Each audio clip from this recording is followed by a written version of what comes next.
Okay viewers, very warm welcome back to my YouTube channel TET মন্ত্রাস। তো viewers, আজকের যে video সেটা হচ্ছে আর্টিকেল 14, অর্থাৎ আমাদের যে সংবিধানের 14 নং ধারা আছে সেটা নিয়ে আজকে আমার ভিডিও। তো দেখো, এই ভিডিওটা তোমাদের সামনে কেন প্রেজেন্ট করছি না, এর কারণ হচ্ছে যে এসএসসি এবং রাজ্য সরকার যে রিভিউ পিটিশন দাখিল করেছে সুপ্রিম কোর্টে 26,000 চাকরি বাতিলের মামলায়, সেখানে কিন্তু এই যে আর্টিকেল 14 সেটা কিন্তু মেনশন করা হয়েছে।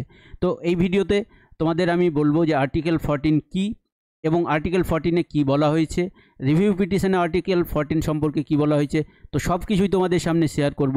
So without any further delay let's discuss together. তাহলে প্রথমে আমরা দেখব যে আর্টিকেল 14 কী। তাহলে আর্টিকেল 14 হচ্ছে আমাদের সংবিধানের একটা ফান্ডামেন্টাল রাইটস, যেটা কি করে না ইকুয়ালিটির সঙ্গে মানে ইকুয়ালিটির কথা বলে আর্টিকেল 14। এবার এই আর্টিকেলের দুটো কি আছে না সাব আর্টিকেল, একটা 14-এর 1 আর একটা হচ্ছে 14-এর 2। তো প্রথমে আমরা এই ব্রিফলি কি করব না আর্টিকেল 14-এর 1 এবং 2টাকে বুঝে নেব, দেন আমরা রিভিউ পিটিশনে যাব। তাহলে চলো দেখি। তাহলে প্রথমে হচ্ছে আর্টিকেল কত না 14-এর 1, অর্থাৎ 14-র 1 নং ধারাতে কি বলা হয়েছে যে ইকুয়ালিটি বিফোর ল। এটা একটা ব্রিটিশ কনসেপ্ট। দেখো তোমাদের আমি এই যে ভিডিও, এখানে কিন্তু আর্টিকেল 14টা একদম ব্রিফলি ডিসকাশন করছি, কারণ এটা হচ্ছে খুব ভাস্ট। আর্টিকেল 14 অনেক বড় কনসেপ্ট, এটাকে ডিসকাশন করলে ভিডিওটা কিন্তু অনেক লেন্দি হয়ে যাবে।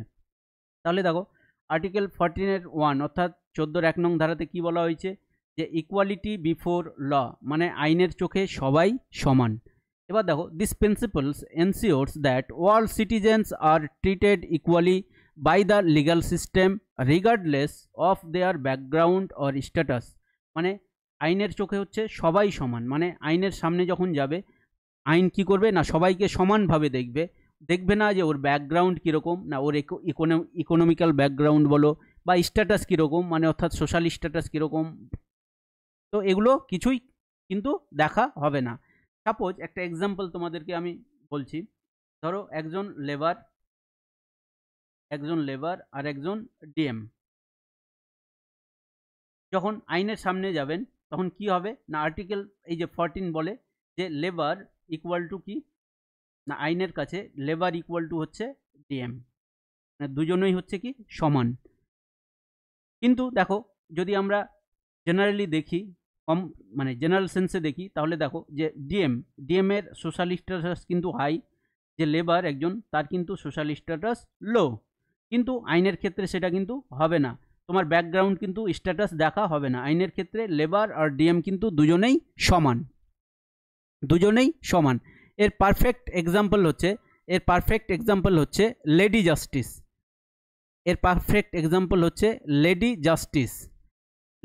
জাস্টিস। যেখানে দেখবে যে একজন মহিলা কি করে আছেন না চোখে কি করে আছেন, কাপড় বেঁধে আছেন, অর্থাৎ ব্লাইন্ড। তিনি কি কাউকে দেখবেন না, কারো ব্যাকগ্রাউন্ড দেখবেন না, তিনি কিছুই দেখবেন না, তাই তো তিনার কাছে সবাই সমান। এবার দেখো এই যে দুই দিক দেখবে সমান, ঠিক আছে, ওই জন্য ইকুয়ালিটির কথা বললাম। এবার নেক্সট হচ্ছে তাহলে কি বললাম লেডি জাস্টিস, যেখানে কি করা আছে এক্সাম্পলটা বললাম যে চোখ কি করা থাকে না বাঁধা থাকে, মানে অন্ধ, তিনার কাছে সবাই কি সমান। নেক্সট এবার দেখো নেক্সট হচ্ছে আর্টিকেল 14-এর যে 14-এর 2 সেটা দেখো 14-2 নং ধারাতে কি বলা হয়েছে দেখো ইকুয়াল প্রোটেকশন অফ লজ, মানে সমপর্যায়ভুক্ত সকলেই আইন দ্বারা সমভাবে রক্ষিত। এবার দেখো ভালো করে বুঝবে, সমপর্যায়ভুক্ত মানে ধরো এখানে আগে পড়ে নি, this provision prohibits discriminatory laws or action by the state that treat similarly situated individuals differently। ধরো একজন 25 বছরের মানে 25 ইয়ার্স আর একজন আছে 25 ইয়ার্স, ধরো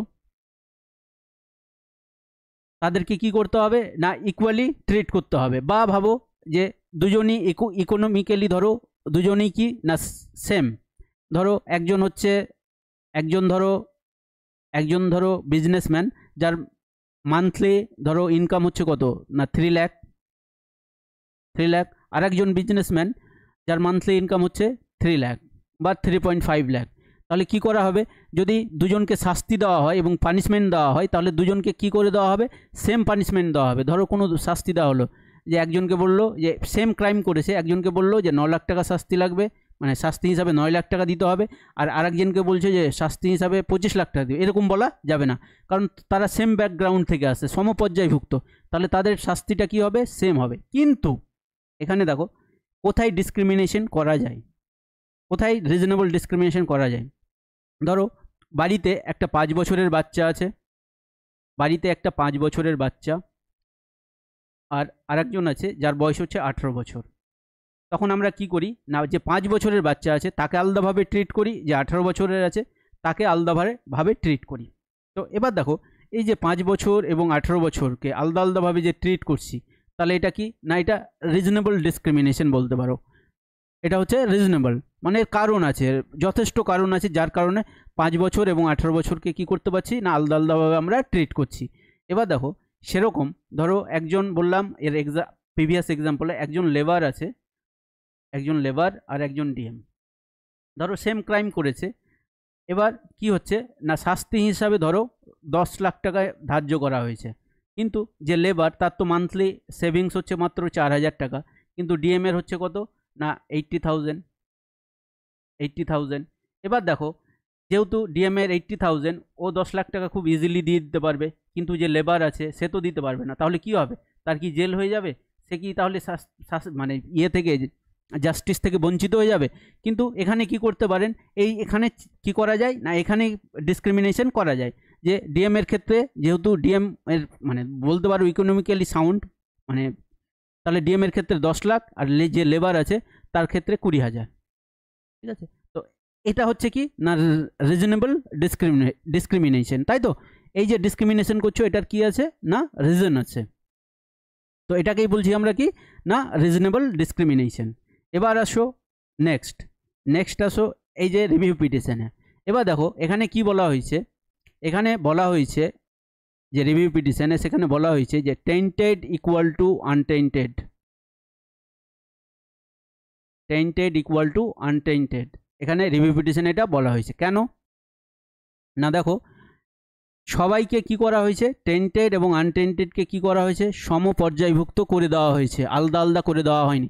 ওই এক্সাম্পলে, প্রিভিয়াস এক্সাম্পলে তোমাদেরকে বললাম না যে একজন ধরো একজন কি, যারা টেন্টেড মানে কি, তারা দুর্নীতির সাথে জড়িত, আর যারা আনটেন্টেড মানে হচ্ছে কি নির্দোষ, ইনোসেন্ট, তাহলে তারা কি করে সমপর্যায়ভুক্ত হতে পারে, এটা হচ্ছে তোমার কি না রিভিউ পিটিশনে যে এসএসসি এবং রাজ্য সরকারের বক্তব্য, যে তারা সমপর্যায়ভুক্ত কি করে হতে পারে, কারণ একজনরা হচ্ছে কি দুর্নীতিগ্রস্ত আর একজনরা হচ্ছে নির্দোষ, তারা সমপর্যায়ভুক্ত হতে পারে না, সেই জন্য তাদের শাস্তি কী হবে, আলাদা আলাদা হবে। এটা রিভিউ পিটিশনে কি করা হয়েছে, বলা হয়েছে। এবার দেখো এই যে এখানে দেখো যে কি বললাম, যে টেন্টেড এবং আনটেন্টেডকে কি করা হয়েছে না ইকুয়ালি ট্রিট করা হয়েছে। এবার যদি জাজমেন্টটা ভালোভাবে দেখো, কিন্তু এখানে টেন্টেড এবং আনটেন্টকে ইকুয়ালি কি করা হয়নি, ট্রিট করা হয়নি। কেন না তোমাদেরকে আমি বলছি এর কারণটা। এর কারণ হচ্ছে যারা টেন্টেড তাদের বলা হয়েছে যে কি করবে না, ওরা বেতন ফেরত দেবে, বেতন ফেরত দিবে কত না 12% সুদ সহ কী করতে হবে, তাদেরকে বেতন ফেরত দিতে হবে। নেক্সট ওদের পক্ষে বলা হয়েছে তারা কি করতে পারবে না, না নেক্সট যে রিক্রুটমেন্ট প্রসেস অর্থাৎ যে এক্সাম হবে সেখানে কিন্তু তারা কি করতে পারবে না, অ্যাপিয়ার হতে পারবে না, অংশগ্রহণ করতে পারবে না। কিন্তু যারা আনটেন্টেড তাদের ক্ষেত্রে কি করা হয়েছে, তাদেরকে কোনো টাকা ফেরত দিতে হবে না, তাই তো। এবার কি হবে না, তারা যে নেক্সট রিক্রুটমেন্ট প্রসেস সেখানে কিন্তু অংশগ্রহণ করতে পারবে এবং কি করতে পারবে, অংশগ্রহণ করতে পারবে, এবং তাদের যে চাকরি সেটা তোমরা জানো যে মধ্যশিক্ষা পর্ষদ পরে গিয়ে আবার কি করেছে না 31 ডিসেম্বর অর্থাৎ 31 ডিসেম্বর পর্যন্ত তারা কি থাকবে না চাকরিতে বহাল থাকবে। এদের কিন্তু চাকরি বাতিল হয়ে গেছে।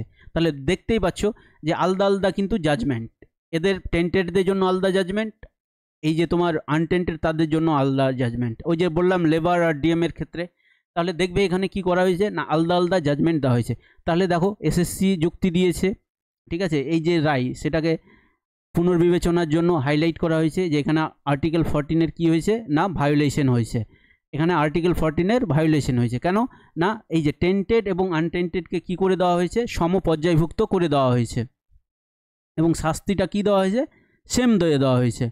তো এবার বলছে এসএসসি বক্তব্য এবং রাজ্য সরকার বক্তব্য যে টেন্টেড আর আনটেন্ট হচ্ছে আলাদা আলাদা, সেই জন্য তাদের কি হবে না, তাদের মানে বিচারও কী হবে, আলাদা হবে।